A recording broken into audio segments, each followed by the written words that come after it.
The scent of burnt bread nearly made Penelope Hart weep as she pulled the third charred loaf from her temperamental oven. And she knew with absolute certainty that this morning in September 1883 would be the day her bakery finally failed. She stood in the cramped kitchen behind her modest storefront on Parham's dusty Main Street, staring at the blackened crust and calculating losses she could not afford. The Nevada sun had barely crested the horizon, but already heat pressed through the walls like an unwelcome visitor. Her flour supply was running dangerously low. Her rent was 2 weeks overdue.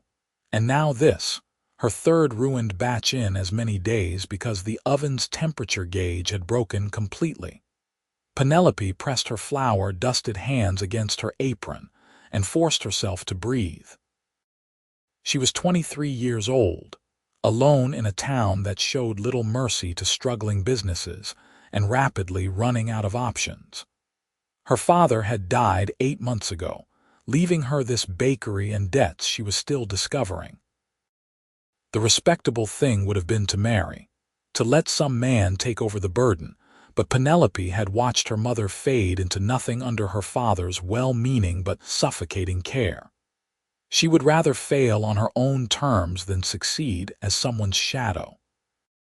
The bell above her shop door chimed, and Penelope quickly wiped her eyes, arranged her expression into something resembling confidence, and walked into the front room. Mrs. Chen stood there with her 2 young daughters, their faces eager despite the threadbare state of their dresses. Penelope's heart sank. The Chen family had come west with promises of railroad work, only to find themselves stranded when the company pulled out of Parham 3 months ago. Mr. Chen had injured his back and could barely walk, let alone work. "Miss Hart, Mrs. Chen said quietly, her English careful and precise. "My girls, they have not eaten since yesterday noon. I have no money today, but perhaps tomorrow or the day after I can bring payment."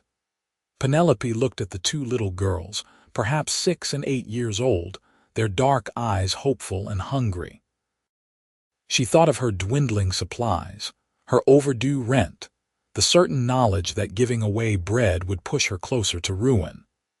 Then she thought of her own hungry nights after her father died, before she understood how to manage the books, and she found herself nodding.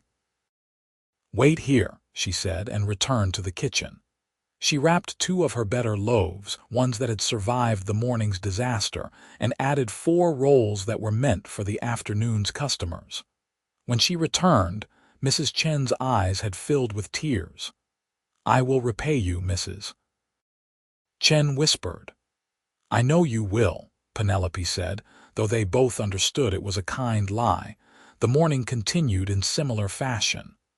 Old Mr. Webster came in, a former prospector whose glory days had ended with a mine collapse that took his leg. Penelope gave him bread. The Morrison children appeared, 4 of them, their mother dead from fever and their father drinking away what little he earned. Penelope gave them bread. By noon, she had given away nearly half her inventory to people who could not pay, and the weight of her own foolishness pressed down on her shoulders like a physical thing. She was wrapping more bread for the Johansson family when the bell chimed again, and she looked up to see a man she did not recognize standing in her doorway. He was tall, with sun-darkened skin and sandy hair that needed cutting. His clothes marked him as a cowboy, dust-covered denim and a worn leather vest, boots that had seen considerable use. But it was his eyes that caught her attention, pale blue and startlingly direct, taking in her modest shop with an intensity that made her self-conscious. "We are closed," Penelope said, though her sign clearly indicated otherwise. She did not know why she lied, only that something about this stranger unsettled her, made her aware of the flower in her hair and the desperate state of her circumstances. "Your sign says open until 2, the man said. His voice was deep, with a slight drawl that suggested Texas origins. It is noon. Penelope felt her cheeks warm. Yes, well, I have very little inventory left today. The cowboy stepped further inside, and she noticed he moved with a slight limp, favoring his left leg. He studied the nearly empty shelves behind her counter, then looked at the Johansson family still waiting for their wrapped bread. His gaze returned to Penelope, and something in his expression shifted, became thoughtful. "I will take everything you have left," he said. Penelope blinked. "Everything? Every loaf, every roll, every biscuit in this shop." He pulled a leather wallet from his vest pocket. "Name your price." Her mind raced, calculating. If she sold everything remaining, she could pay her rent and buy more flour. But something felt wrong about this. Too convenient, too strange. "Why would you need so much bread?" The cowboy shrugged. "I work for the Knudsen Ranch, 20 miles north. We have 30 hands coming in from a cattle drive. They will be hungry." It was plausible. The Knudsen Ranch was the largest operation in the region, and cattle drives often ended with men desperate for fresh food. But Penelope had been managing her father's business long enough to recognize when things did not quite add up, and this man had appeared alone, on foot rather than horseback, with no wagon to carry bulk goods. "I do not think you are telling me the truth," she said. The cowboy's expression did not change, but something flickered in those blue eyes. Respect, perhaps, or amusement. "No, madam, I am not. But I am offering to buy your bread, and I suspect you need the money. Does my reason matter so much?" The Johansson family was watching this exchange with open curiosity. Penelope felt trapped between pride and practicality. She needed this sale. But accepting charity disguised as business felt like admitting defeat, like acknowledging that she could not manage on her own. $15, she said, naming a price that was far too high, expecting him to negotiate or walk away. "Done." The cowboy counted out 15 silver dollars without hesitation and placed them on her counter. "Now, shall we wrap these up?" Penelope stared at the money, then at the stranger, trying to understand his game. "This is more than it is worth."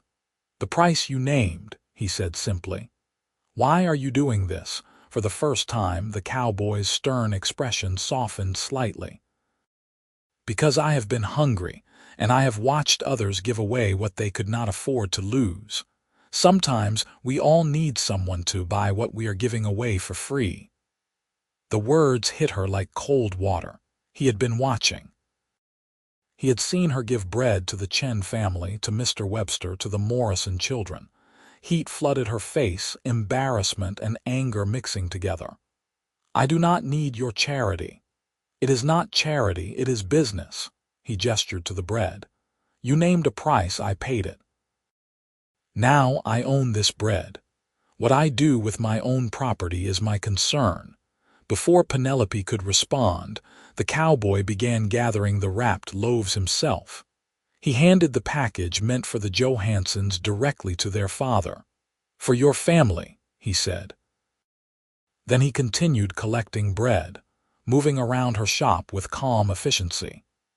He carried everything to the doorway, then started distributing it to people on the street. She watched through her window as he gave bread to the Chen family as they passed, to Mr. Webster sitting outside the general store, to anyone who looked like they needed it. Penelope stood frozen behind her counter, emotions warring inside her. Part of her was furious at his presumption, at the way he had maneuvered her into accepting his help. Another part felt something dangerously close to tears, because someone had seen her struggling and done something about it, and she had not realized how heavy the burden had become until someone helped her carry it. When the cowboy returned, his arms empty, he paused in her doorway. "My name is Owen Keller. I truly do work for the Knudsen Ranch when they need extra hands, but mostly I run cattle between here and California, buying and selling on commission." "Why did you do that?" Penelope asked, her voice barely steady. Owen Keller regarded her with those startling blue eyes. My mother ran a boarding house in San Antonio. After my father died, she fed people who could not pay, gave rooms to families with nowhere else to go. It ruined her financially. When I was 14, a rancher came through town and bought every room for a month, paid in advance, then left without staying a single night. Turned out he had been one of the men my mother had helped years before, and he never forgot. That rancher taught me that the only thing worse than needing help is watching someone else destroy themselves trying to give it. Penelope found she could not speak around the tightness in her throat. "Your oven is broken," Owen continued. "I could hear it rattling from outside, and I can smell burnt bread. You are going to lose more money on ruined inventory than you can afford. I know a man in town who fixes things. His name is Dutch Patterson, and he owes me a favor. I will send him by this afternoon." "Mr. Keller," Penelope began, but he was already tipping his hat to her. "Good day, Miss Hart. Your bread is excellent, by the way. The parts that were not burnt were the best I have tasted in Nevada." Then he was gone, limping down the dusty street, leaving Penelope alone with $15 silver and a confusion of feelings she did not know how to process. Dutch Patterson appeared 3 hours later, a grizzled man in his 50s who examined her oven with the focus of a surgeon. He replaced the broken temperature gauge, adjusted something in the firebox, and refused her offer of payment. "Owen Keller saved my grandson from a bad horse 2 years back," he explained. "Boy would have been trampled if Owen had not pulled him clear. I owe that man more than fixing an oven." That evening, Penelope lay in her small room above the bakery and tried to make sense of Owen Keller. She told herself she should be grateful and leave it at that. He had helped her. She had needed help. The transaction was complete. But something about the way he had looked at her, the gentleness in his voice when he spoke of his mother, had burrowed under her skin and would not let her rest. She rose before dawn the next morning and began baking with an oven that finally worked properly. The temperature held steady, the bread rose perfectly, and by the time she opened her doors at 7, she had the best inventory she had produced in weeks. The morning rush was modest but steady. Miners heading to work, families buying breakfast bread. She was serving a customer when Owen Keller walked in, and her heart did something complicated in her chest that she absolutely refused to acknowledge. "Mr. Keller," she said, trying for professional courtesy and achieving something breathless instead. "Miss Hart." He approached her counter, hat in his hands. "I wanted to check that Dutch fixed your oven properly." "It works perfectly. Thank you for sending him." "Good." Owen seemed uncertain, which was oddly endearing on a man who had yesterday commandeered her entire inventory with such confidence. "I also wanted to apologize if I overstepped. My sister tells me I have a habit of solving people's problems without asking if they want my help." Penelope considered this. "You have a sister. 2 sisters and a brother, all in Texas. I am the oldest." "That explains the problem-solving habit," she said, surprising herself with the hint of humor in her voice. "Oldest children often think they know what is best for everyone." Owen's expression lightened. "Are you speaking from experience? I am an only child, but I have observed the phenomenon."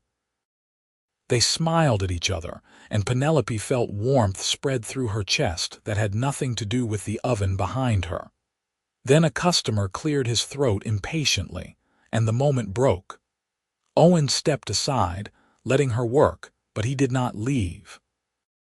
He browsed her shop as though studying a museum, examining the painted sign her father had made, the neat arrangement of her few decorative elements. When the customer left, Owen turned back to her. "Would you have dinner with me, Miss Hart? There is a restaurant 2 streets over that serves decent steak." Penelope's immediate instinct was to refuse. She did not know this man. He had appeared yesterday and upended her carefully maintained independence. But she found herself thinking of the loneliness that had become her constant companion these past months, the way she had forgotten what it felt like to talk to someone who was not a customer or a creditor. "Yes," she said before caution could override impulse. "I would like that." Owen's smile transformed his entire face, and Penelope realized with some alarm that he was devastatingly handsome when he smiled. "I will call for you at 6 if that suits." "That suits." After he left, Penelope tried to focus on her work, but her mind kept drifting to pale blue eyes and the timbre of a deep voice. She told herself this was foolish, that she was being distracted by kindness and a handsome face, that she had no time for romance when her business still teetered on the edge of failure. But her heart, that traitorous organ, did not seem to care about practical concerns. That evening, she closed her shop at 5 and spent longer than necessary arranging her hair and changing into her best dress, a blue cotton that her father had bought her 2 years ago. When Owen arrived precisely at 6, freshly shaved and wearing a clean shirt, the way he looked at her made her feel beautiful despite the modesty of her appearance. They walked to the restaurant through the cooling evening air, Parham's dust settling as the day's heat faded. Owen offered his arm, and Penelope took it, hyper-aware of the solid warmth of him beside her. Inside the restaurant, they found a corner table, and Owen ordered steak for both of them with the easy confidence of someone accustomed to taking charge. "Tell me about Texas," Penelope said, wanting to know everything about this man who had appeared in her life like a character from a dime novel. Owen leaned back in his chair, his expression turning nostalgic. "My family has a small ranch outside San Antonio, cattle mostly, some horses. Beautiful country, green and rolling. But after my father died, I felt restless. My brother Samuel was better suited to running the ranch anyway, better with the books and planning. I needed to move to see what else was out there." "How did you end up in Nevada, following cattle trails mostly?" "I worked drives for different ranchers, saved my money, learned which routes were profitable. Now I buy cattle in California and sell them to mining towns throughout Nevada, or buy them here and sell them west. I make enough to live on and I get to keep moving. Do you like moving?" Penelope asked. "Or are you running from something?" Owen's eyes sharpened with that quick intelligence she had noticed yesterday. "That is a perceptive question. I suppose I have been running from staying still, from putting down roots and being responsible for more than myself. After watching my mother work herself to death for that boarding house, I swore I would never tie myself to one place that could consume me like that." "But you stopped to help me," Penelope said quietly. "To help my customers. That does not sound like a man avoiding responsibility."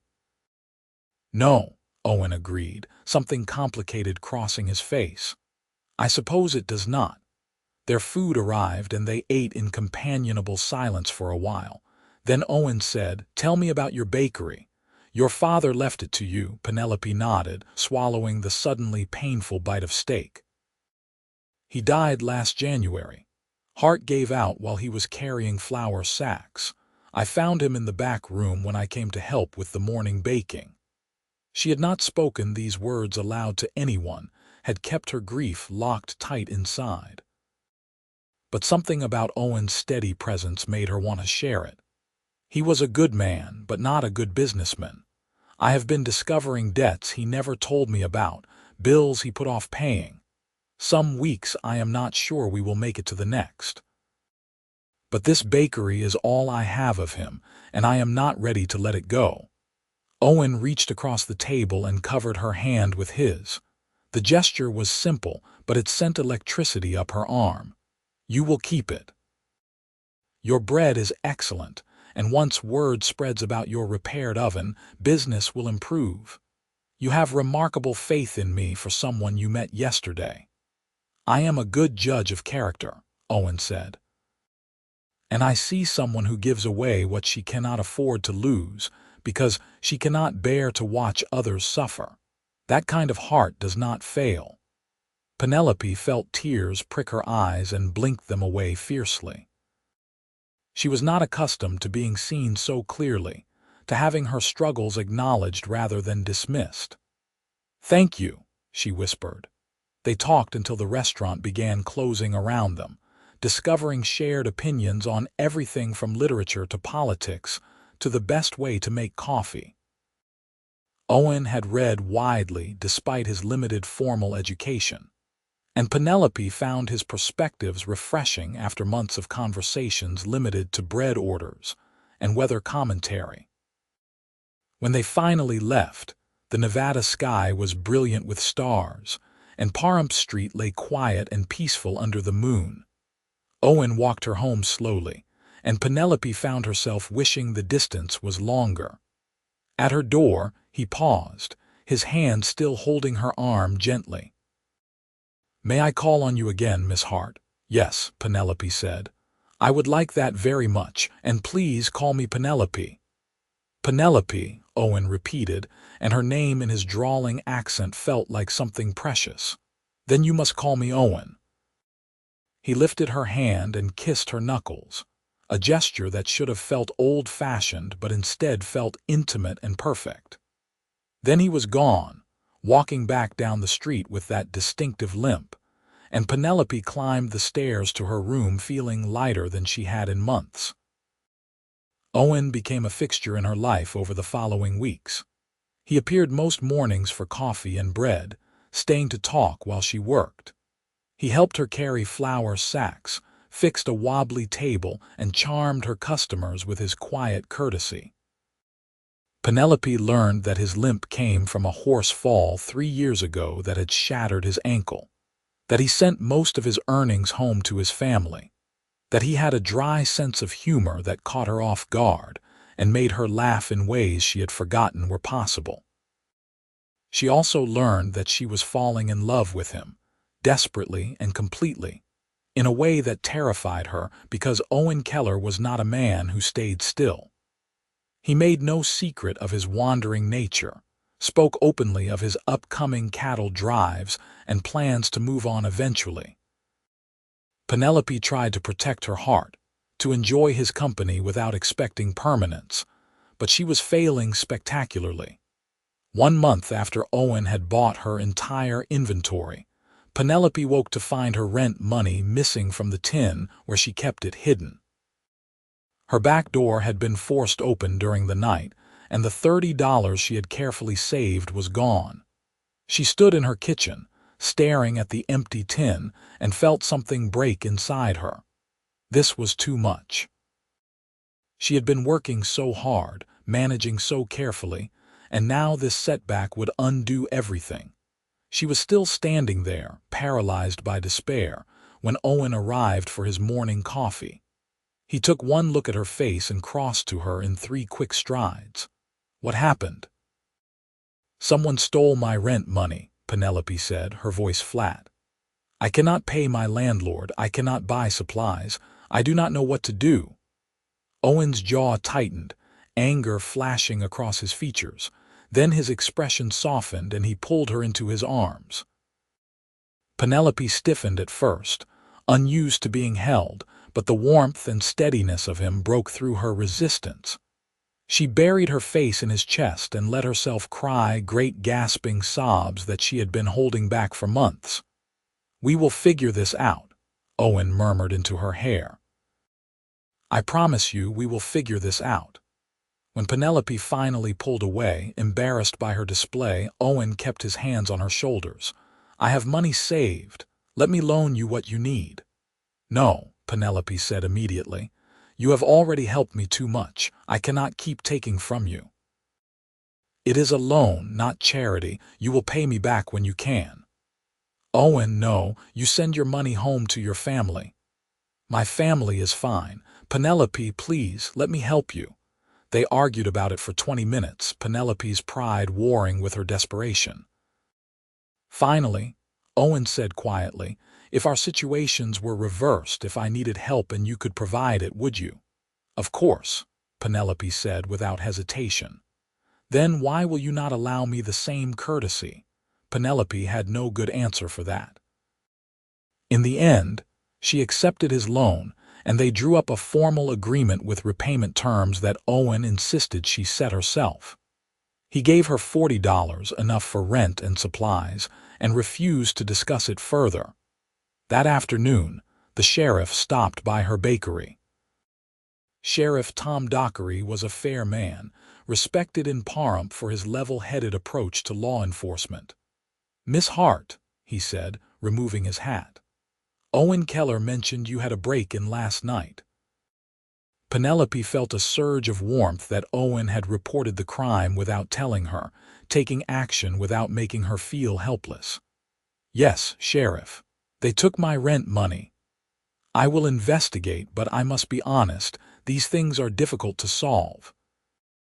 However, I wanted you to know that the Johansson boy was arrested this morning trying to sell a stolen pocket watch. In questioning, he mentioned seeing someone lurking around your bakery last night. He gave us a description, and we are following up on it." 3 days later, the sheriff arrested Martin Fletcher, a drifter who had been working odd jobs around town. They recovered 23 of Penelope's $30 from his saddlebag. It was not everything, but it was enough to ease the immediate crisis. Owen was at her bakery when the sheriff brought the news. After Dockery left, Owen turned to Penelope and said, "I have something I need to tell you." Something in his tone made her nervous. "What is it?" "I have a cattle drive starting next week. I will be gone for 6 weeks, possibly longer. We are taking a herd from California to a mining town near the Utah border." Penelope's heart sank, but she forced herself to smile. "That sounds like good business." "It is." Owen moved closer, taking her hands in his. "But I do not want to go." "Why not?" "Because of you." "Because these past weeks have been the happiest I can remember, and the thought of leaving you makes me feel like I am tearing myself in half." Penelope's breath caught. "Owen, we have never spoken about what this is between us." "I know." His blue eyes were intense, vulnerable in a way she had never seen. "I have been afraid to, because I did not want to make promises I could not keep. Penelope, I am falling in love with you. I think I have been since the moment I walked into your bakery and saw you giving away bread with tears in your eyes. But I do not know how to be what you need. I do not know how to stay still." "I am not asking you to change who you are," Penelope said, even as her heart raced. "I would never ask that. But you deserve someone who can be here, who can help you build your business and give you stability. I am a drifter, Penelope. I have no home, no real property beyond my horse and gear. What can I offer you except uncertainty?" Penelope cupped his face in her flour-dusted hands. "You can offer me yourself. That is all I want. Owen, I love you. I have been trying not to, trying to protect myself, but I failed completely. If you need to go on cattle drives, then go. I will be here when you return. I have run this bakery alone before, and I can do it again. But do not leave because you think you are not good enough for me. You are the best thing that has happened to me in longer than I can remember." Owen kissed her then, deep and desperate, and Penelope felt the world shift beneath her feet. This was what the romance novels spoke of, this consuming fire that made everything else seem distant and unimportant.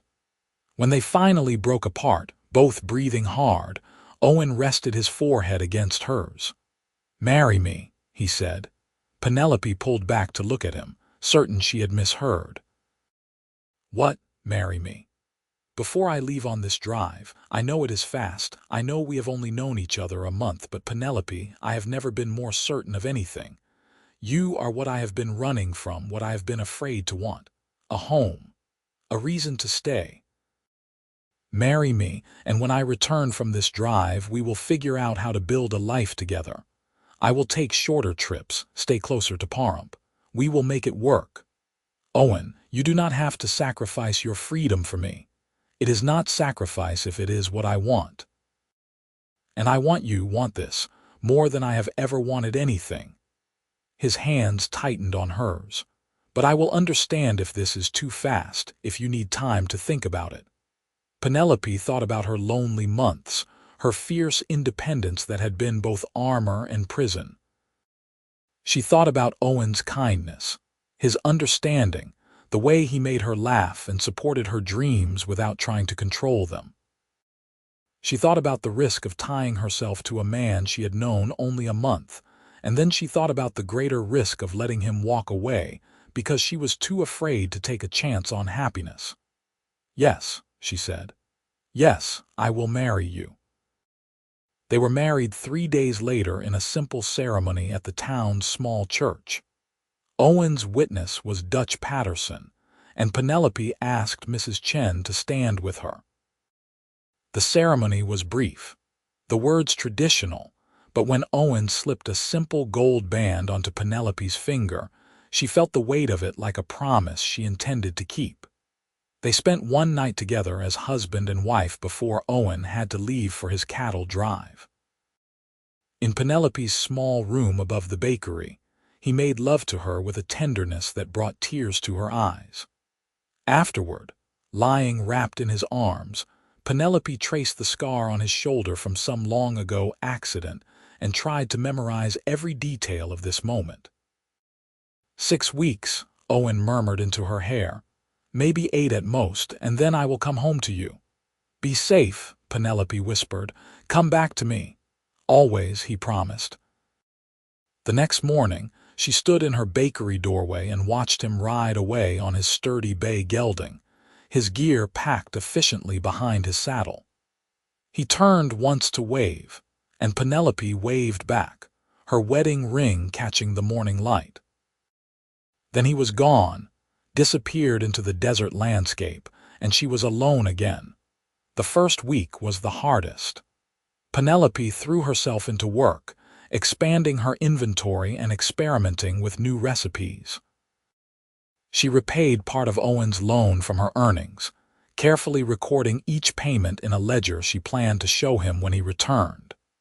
She wrote him letters she had no way to send, pouring out her thoughts and feelings onto paper because it made him feel less distant. The second week, she discovered she was not as alone as she had thought. Mrs. Chen brought her daughters by to help clean the bakery, refusing payment, but accepting fresh bread in trade. Dutch Patterson fixed her front door without being asked, strengthening the lock so she would feel safer at night. Even Sheriff Dockery stopped by regularly, making his rounds but clearly checking on her welfare. By the third week, Penelope realized that in helping others, she had built something her father never had, a community that cared about her in return. The bakery's business was growing steadily.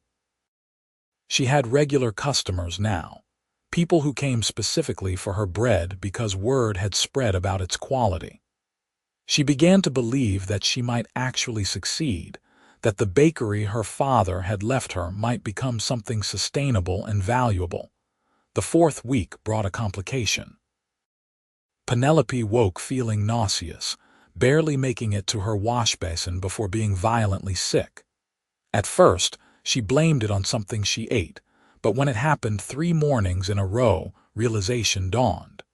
She was carrying Owen's child. The knowledge filled her with joy and terror in equal measure. Owen had been gone only a month, with weeks still ahead before his return. She would have to manage her pregnancy alone, continue running the bakery while dealing with sickness and fatigue. But underneath, the fear was a profound happiness because this child was part of Owen, a tangible piece of their love. She told Mrs. Chen first, needing another woman's counsel. Mrs. Chen smiled warmly and taught her ginger tea to help with the nausea, traditional remedies that eased the worst of the symptoms. Within days, it seemed the whole town knew, and Penelope found herself the recipient of endless advice and unexpected kindness. Women she barely knew stopped by to share their own pregnancy experiences, to offer help and encouragement. The 5th week, Penelope received a letter. A rider brought it through, part of a mail delivery from the north. She recognized Owen's handwriting immediately and tore it open with shaking hands.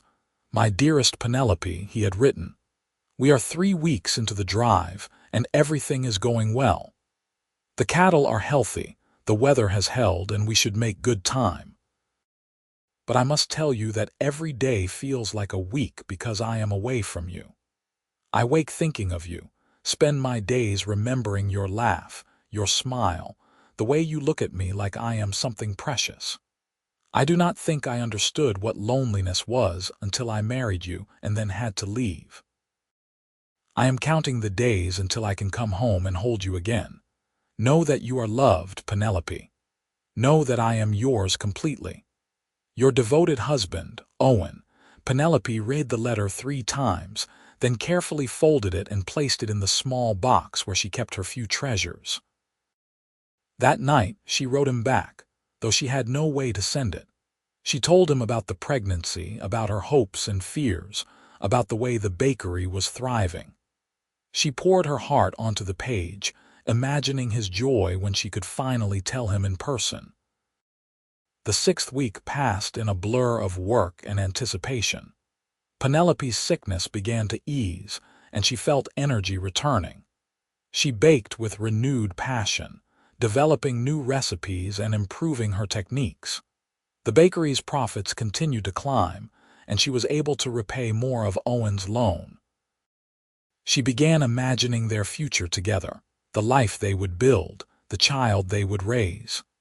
The 7th week, Owen returned.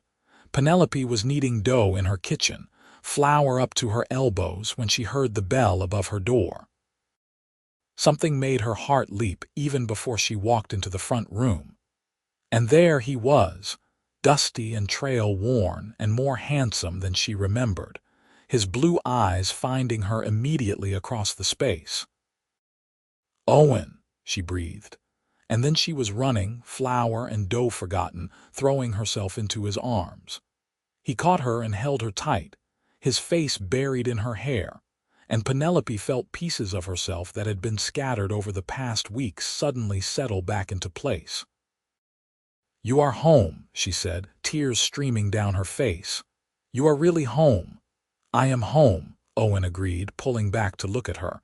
"And God, Penelope, I missed you. I missed you so much it was like missing part of my own body." "I missed you too. I have so much to tell you." "Then tell me." "Tell me everything." But Penelope shook her head, suddenly shy about her news. "Tonight, close the bakery for me first. I want you all to myself." Owen's smile was radiant. "Gladly." He helped her finish her current batch of bread, then flipped her sign to closed while Penelope cleaned up her workspace. They went upstairs to her small room, and Penelope suddenly felt nervous, as though Owen were a stranger rather than her husband. But he seemed to sense her uncertainty. He sat on her bed and pulled her down beside him, his arm around her shoulders, and simply held her while he told her about the cattle drive. The journey had been successful. The herd delivered without major losses. Owen had made a good profit, enough that he was already planning his next venture. But then he said something that made Penelope's heart skip. "I have been thinking while I was gone about what kind of life I want, what kind of husband I want to be. Penelope, I do not want to be gone for weeks at a time, wondering how you are, missing your everyday moments.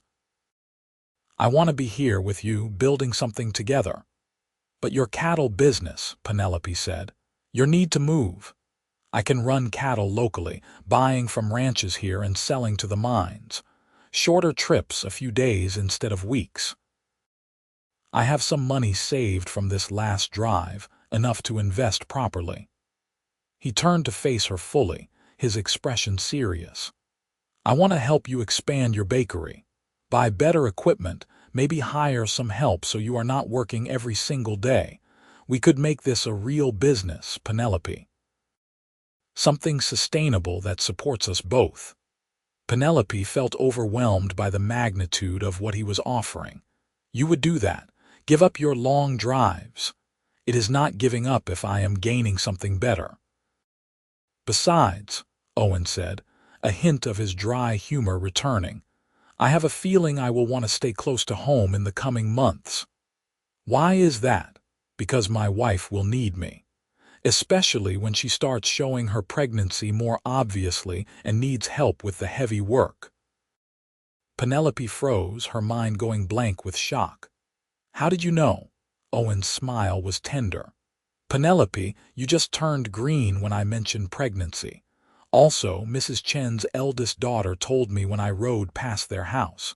She was very excited to share the news. I was going to tell you myself, Penelope said, torn between laughter and tears. I had it all planned. Then tell me now. Tell me properly. Penelope took a deep breath and placed Owen's hand on her still flat stomach. Owen Keller, you are going to be a father. I am about 6 weeks along, I think. I have been sick in the mornings, but it is getting better. Mrs. Chen thinks the baby will come in late April or early May.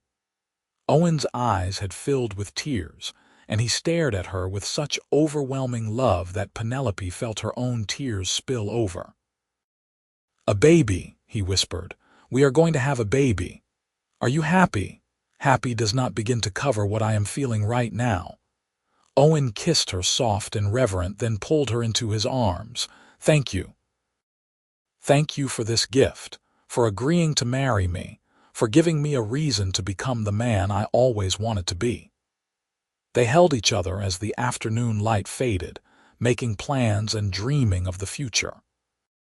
Owen told her about his ideas for expanding the bakery, his contacts with mine foremen who needed regular bread deliveries, his thoughts about opening a second location eventually. Penelope shared her recipes and business improvements, the community support she had discovered, her hopes for their child. As night fell, they made love again, relearning each other after their separation. Owen was gentle, mindful of her pregnancy, and Penelope felt cherished in a way that filled her heart to bursting. Afterward, lying in the darkness with Owen's arms around her, she finally allowed herself to believe that happiness was not just a temporary respite, but something she could actually build and keep. The following months passed in a blur of work and joy. Owen invested in new equipment for the bakery, including a second oven that allowed them to double their production. He negotiated contracts with 3 different mining operations, establishing regular delivery routes that provided stable income. True to his word, he took only short trips, never gone more than a few days at a time. Penelope's pregnancy progressed smoothly. By December, her belly was round and obvious, and she had to adjust her work schedule around increasing fatigue. But she found she did not mind the limitations because Owen was there to pick up the slack. He learned to bake under her tutelage, proving surprisingly adept at breads if not the more delicate pastries. They worked side by side most days, falling into an easy rhythm that felt like the truest partnership Penelope had ever known. They hired Mary Morrison, the eldest of the children Penelope had once given bread to, as an assistant. Mary was 16 and grateful for steady work, and she proved quick and capable. With her help, Penelope was able to step back from some of the more strenuous tasks as her pregnancy advanced. Christmas came, and Owen gave Penelope a locket containing a tiny photograph of the two of them from their wedding day. Penelope gave Owen a new leather-bound journal for recording his business transactions, inscribed with his name. They attended church services and shared dinner with the Chens, the Morrisons, and several other families from town. Penelope looked around the table at the community she had helped nurture and felt profound gratitude for the strange path that had brought her to this moment. In February, with Penelope's due date approaching, Owen became increasingly protective. He barely let her lift anything heavier than a wooden spoon, and he watched her constantly, as though expecting the baby to arrive at any second. Penelope found it both endearing and slightly exasperating, but she loved him too much to complain. On the morning of April 23, 1884, Penelope woke with contractions. Owen immediately went for the midwife, Mrs. Patterson, Dutch's wife, who was known throughout the territory for her skill with difficult births. Penelope's labor was long and hard, lasting through the day and into the night, but Mrs. Patterson remained calm and encouraging throughout. Owen stayed by Penelope's side the entire time, holding her hand, wiping her forehead, whispering words of love and encouragement. When she screamed through contractions, he did not flinch. When she cursed him for doing this to her, he apologized and told her he loved her. And when, finally, near midnight, their son entered the world with a loud, angry cry, Owen openly wept. "A boy," Mrs. Patterson announced, placing the squalling infant on Penelope's chest. "A healthy, strong boy." Penelope looked down at her son, this tiny, perfect creature with Owen's nose and her dark hair, and felt love so intense it was almost painful. Owen leaned over them both, his hand gentle on the baby's head, his expression full of wonder. "What should we name him?" Penelope whispered, exhausted but exhilarated. "William," Owen said immediately, "after my father. William Owen Keller, if that suits you." "It suits perfectly."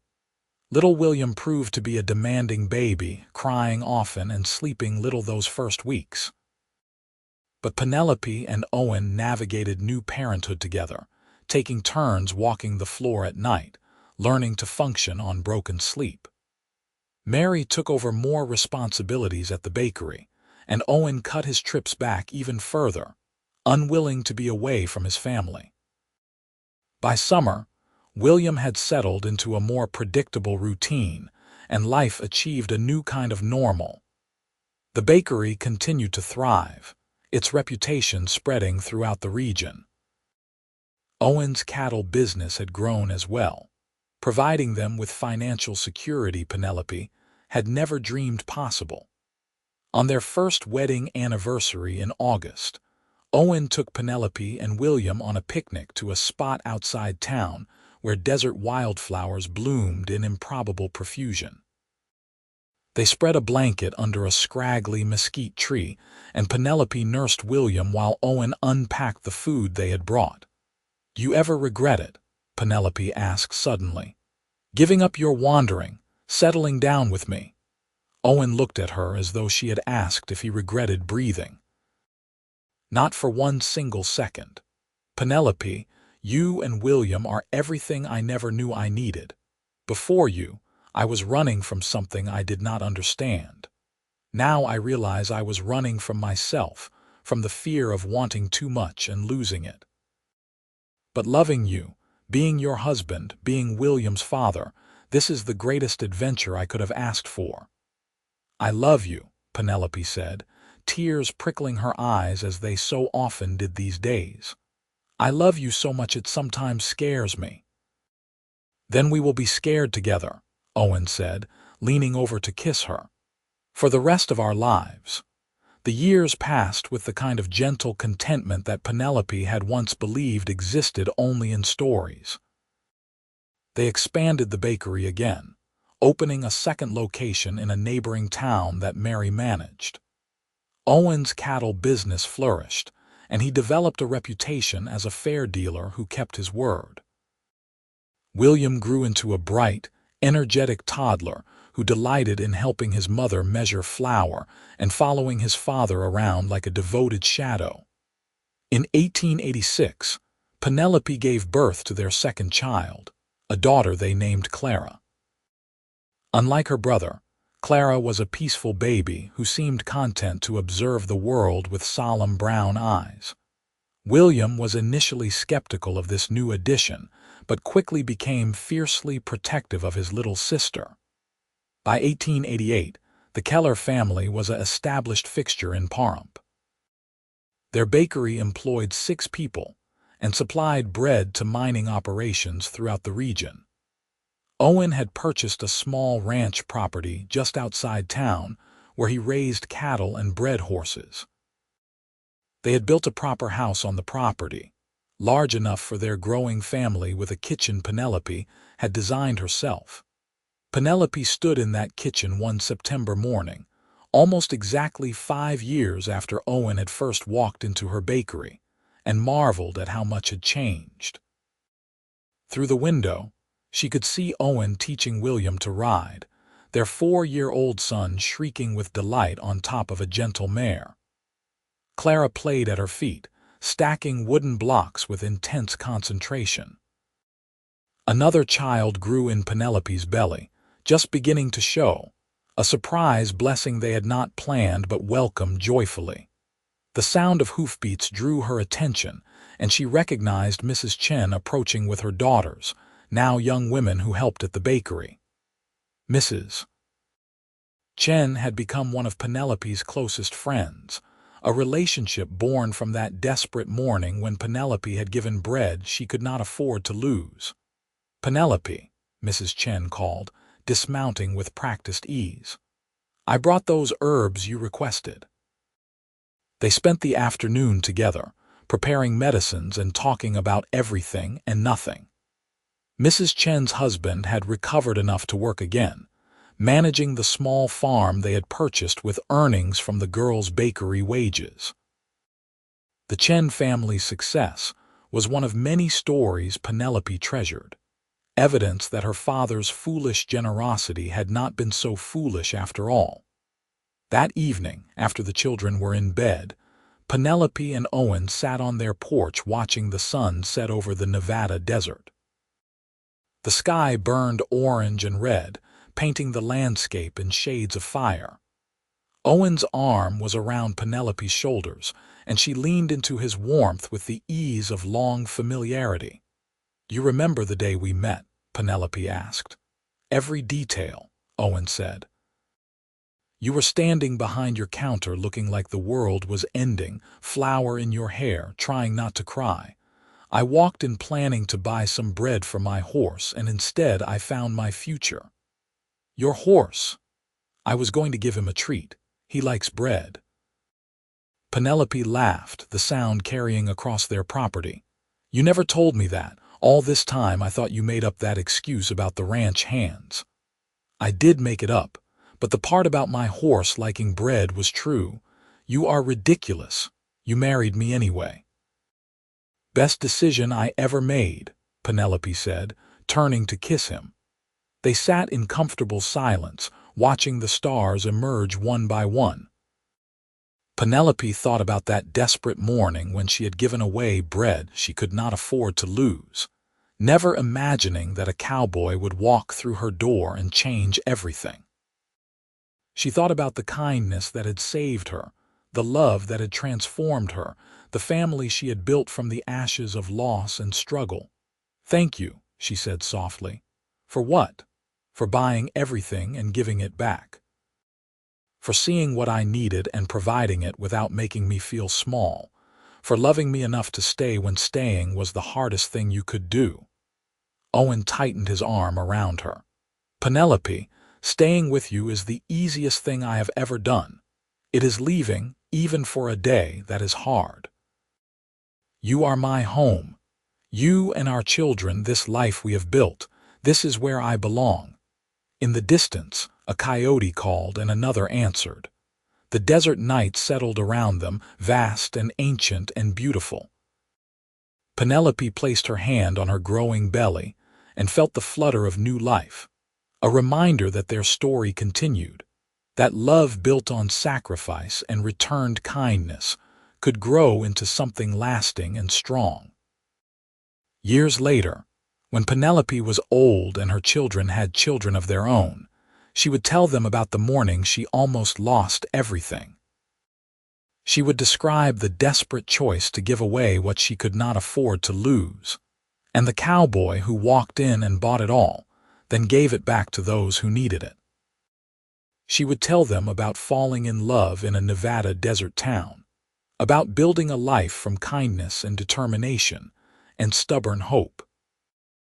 But that night in 1888, sitting on her porch with Owen's arm around her and their children sleeping safely inside, Penelope simply closed her eyes and allowed herself to feel completely, perfectly happy. The bakery she had inherited from her father had become something more than she ever imagined, not through her efforts alone, but through the community they had nurtured together. The cowboy who had appeared like an answer to an unspoken prayer had become her partner in every sense, the father of her children, the keeper of her heart. The wind picked up, carrying the scent of sage and juniper across their property. Owen stood and pulled Penelope to her feet, leading her inside where warmth and family waited. Behind them, the Nevada desert stretched away into darkness, ancient and enduring, witness to their love story and guardian of their hard-won happiness.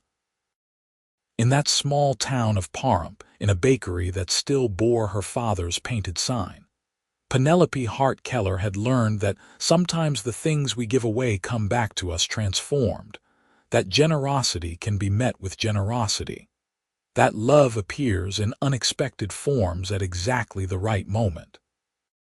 She had given bread she could not afford to lose, and a cowboy had bought everything and given it back. But what they had really exchanged that day was something far more precious than money or food.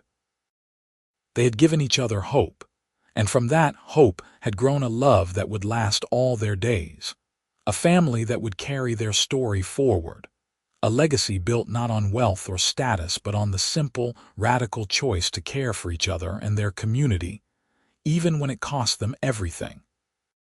And in the end, that choice had given them back far more than they had ever given away, a truth Penelope carried with her through all the years of her long, happy life, a gift as precious as the desert sunrise, and just as enduring as the mountains that watched over their home.